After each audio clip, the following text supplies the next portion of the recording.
ছেলে মেয়েগুলো আজে বাজে পোস্ট করবে, ওদের মনের লালা দর্শক মারতে মারতে পাছা এনে নামাবো। জয় গোমাতা, জয় শ্রীরাম। পশ্চিমবঙ্গে বিরিয়ানির হাড়ির উপর যত লাল কাপড় দেখা যায় তার থেকে সিপিএম এর পতাকার পরিমাণ কম। তারপরেও এদের শিক্ষা হবে না, এদের কোন রকম অহংকারের এতটুকু পতন ঘটবে না। এরা এই ধরনের পোস্টগুলো করে যাচ্ছে ক্রমাগত, যে আগামীকাল এরা কিন্তু একটা গন্ডগোল পাকানোর চেষ্টা করছে। আমি পশ্চিমবঙ্গ পুলিশ প্রশাসনকে একটাই কথা বলবো, যদি ঝামেলা আটকাতে চান এখনই এই ছেলে মেয়েগুলোকে অ্যারেস্ট করুন, এদেরকে কঠিন থেকে কঠিনতম শাস্তি দিন। এরা আমার ধর্মীয় ভাবাবেগে, শুধু আমার নয় সমগ্র সনাতনী ধর্মীয় ভাবাবেগে আঘাত দিচ্ছে বারংবার বারংবার। শুধুমাত্র এই সিপিএম এর সমর্থক গুলো আজে বাজে পোস্ট করে যাচ্ছে আমাদের ধর্মকে ছোট করার জন্য, ওদের মুসলিম ভোট ব্যাংক বাড়ানোর জন্য। এইটা কিন্তু ঠিক হচ্ছে না। যদি ঝামেলা আটকাতে চান এদের অ্যারেস্ট করুন, এদেরকে কঠিন থেকে কঠিনতম শাস্তি দিন।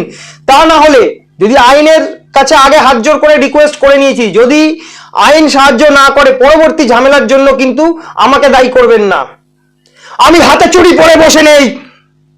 এই ছেলে মেয়েগুলো আজে বাজে পোস্ট করবে, ওদের মনের লালা দর্শক মারতে মারতে পাছা এনে নামাবো, পাছা লাল করে দেবো, এখনই বলে দিলাম।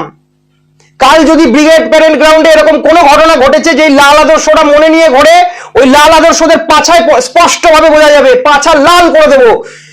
ধর্মীয় ভাবাবেগ নিয়ে ছিনিমিনি খেলতে আসবে না সিপিএম, বারণ করে দিচ্ছি। এদের প্রোফাইল দেখলে বোঝা যায় এরা পূর্ণাঙ্গ ভাবে এরা সিপিএম সমর্থক। এদের আইনের হাতে কেন এখনো কেউ তুলে দেয়নি? কেন এদেরকে এখনো কেউ অ্যারেস্ট করছে না?